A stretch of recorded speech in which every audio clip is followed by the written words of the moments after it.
Joe Fortunato. He takes time each and every Friday at this time. He is a film study professor, knows what he's doing, folks. And he's kind enough to join us this morning. We're going to have some fun with this one. And I'll send it on over to Joe, and he can take it from there. Good morning, Joe. Good morning, Ray. Good morning, everybody. And yeah, I think we'll have a little fun this morning. This is it's not a special anniversary or anything, but it's something that a lot of people are talking about because a sequel after almost 31 years, I believe, came out this week. Today, we're going to look back at the original Happy Gilmore from 1996. It was released in February of 1996, directed by Dennis Dugan, written by Adam Sandler and Tim Herlihy. Stars Adam Sandler, Julie Bowen, Christopher McDonald, Carl Weathers, and a bunch of other cameos and such. This is Adam Sandler's favorite role and movie of his own, as he has said. And in real life, ironically, Adam Sandler is terrible at both hockey and golf. Like so many of us, probably. But this movie, combined sort of with the rise of Tiger Woods around the same time, caused a real surge in popularity of golf among younger demographics in the late 1990s and 2000s. This is the first of many Adam Sandler movies directed by Dennis Dugan, who also plays Doug Thompson in the movie. He's the head of the golf tournament tour, whatever, and he comes back in Happy Gilmore 2 as well, with a lot of other folks. Let's dig right into probably one of the most famous parts of the original movie, and that is the Bob Barker cameo. I hate to even call it a cameo because it's a whole sequence. But Bob Barker wasn't sure if you, and for those who don't know, there's a legendary scene where Bob Barker is paired up with Adam Sandler on a golf tournament, and they end up getting into a fist fight, a serious fist fight. Bob Barker wasn't sure he wanted to even be in the movie. When he learned that he was going to win the fight with Adam Sandler, he then said yes to the role. When Dennis Dugan, the director, told Barker that a stunt double would be used in the fight scene, Barker insisted on doing his own stunt, saying, "Hey, wait a minute, I know how to fight." And in fact, he did. He had been trained in martial arts and stuff. And because of Barker's cameo, the ratings for The Price is Right at that time rose considerably amongst college-age viewers. So a win-win for him there, just in terms of his profile and his show. This was the very first winner of the MTV Movie Award for Best Fight, which is always a fun award at the MTV Movie Awards, and that was the first time that was offered, and they were the first winner. And ironically, and we're going to get into some more casting in a little bit because I have some fun casting stuff for this movie, Happy Gilmore was supposed to fight Ed McMahon, but Ed McMahon declined because of the profanity and crude humor in the film, and then he sort of rewrote it for Bob Barker, who agreed to appear in the film. Likewise, Christopher McDonald, who plays the villain, Shooter McGavin, he originally turned down the role of Shooter McGavin because he was sort of growing tired of being typecast as the antagonist and the villain and so on and so forth. So he reconsidered playing the role as he enjoyed Adam Sandler's previous film, Billy Madison. And upon their first meeting, McDonald ultimately decided to accept the role. And he said that was one of the best decisions he ever made. And I think we can probably all agree it's probably his best known role in a pretty long and great career. Another cameo, if you will, is Ben Stiller, who has the uncredited role of the nursing home aide in the film. He doesn't have a name in the characters or whatever, but his name tag says Hal L, so he's identified as such, but he's technically an uncredited role in the film.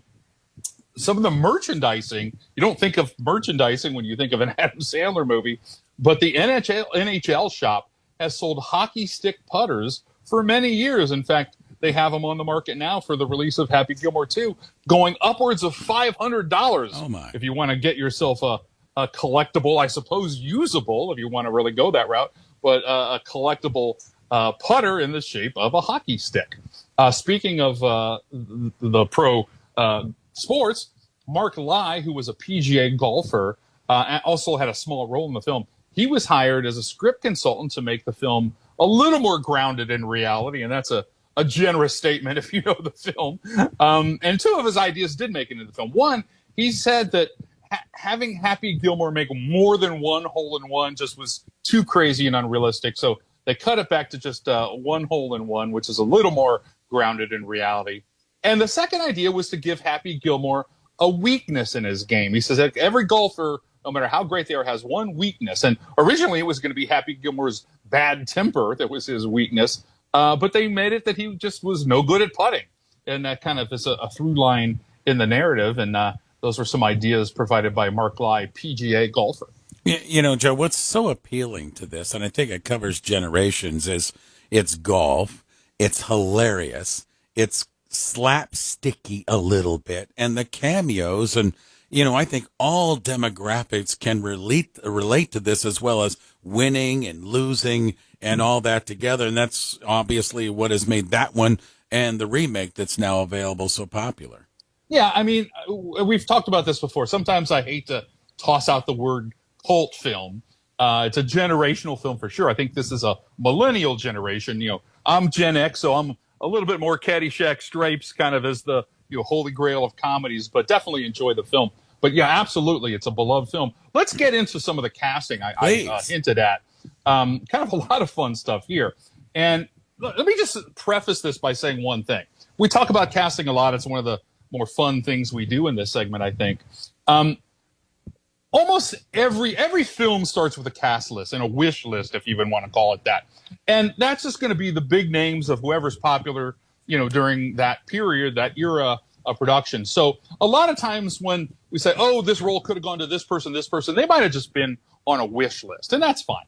And then the next level is someone who actually auditions for the role and doesn't get it. Then maybe we step up and they were offered the role and got it turned down. And then very few times, but it happens on occasion, they're actually cast and then replaced later with someone else. So, a lot of these names kind of fall in all of those sort of categories. So anyway, let's go back to the role of Grandma Gilmore. Some of the names that were considered for that: Betty White, the beloved Betty White, Angela Lansbury, Estelle Getty, Jean Stapleton were considered for Grandma Gilmore.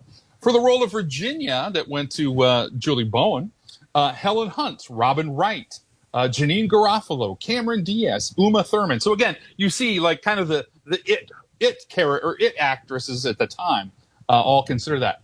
For the role of Chubbs, that who's his sort of golf pro, that was originally going to be R. Lee Ermey, who famously was the drill sergeant in the Kubrick film Full Metal Jacket. So very famous there. But Adam Sandler really wanted Carl Weathers, and so he ended up getting the role. As the role of Happy Gilmore's boss, Mr. Larson, the Giants guy that went to Richard Kiel, was considered to be Lou Ferrigno, Mr. T, the late Hulk Hogan, were all considered for that role. And the heckler that's always calling him I can't even say the line on air, but that went to Joe Flaherty, the great Joe Flaherty from SCTV. That was going to be Gilbert Gottfried. And Gottfried learned that Sandler would be fighting Bob Barker in the same scene. He said, I'm going to be overshadowed, so he declined the role. And Gottfried later admitted that was probably a dumb choice on his part.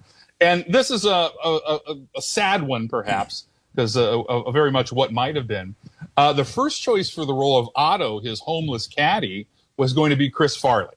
And Farley was eager to take the role, but he was already obligated to make Black Sheep. And, of course, Chris Farley was starting his own string of great legendary comedies at the time.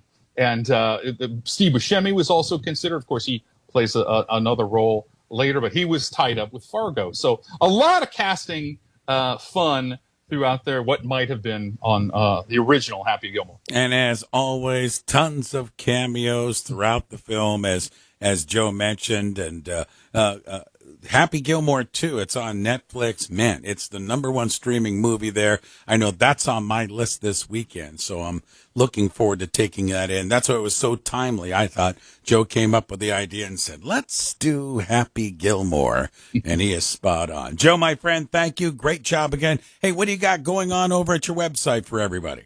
Just, continue to do my occasional Twilight Zone podcast, and we've got a couple of things coming up.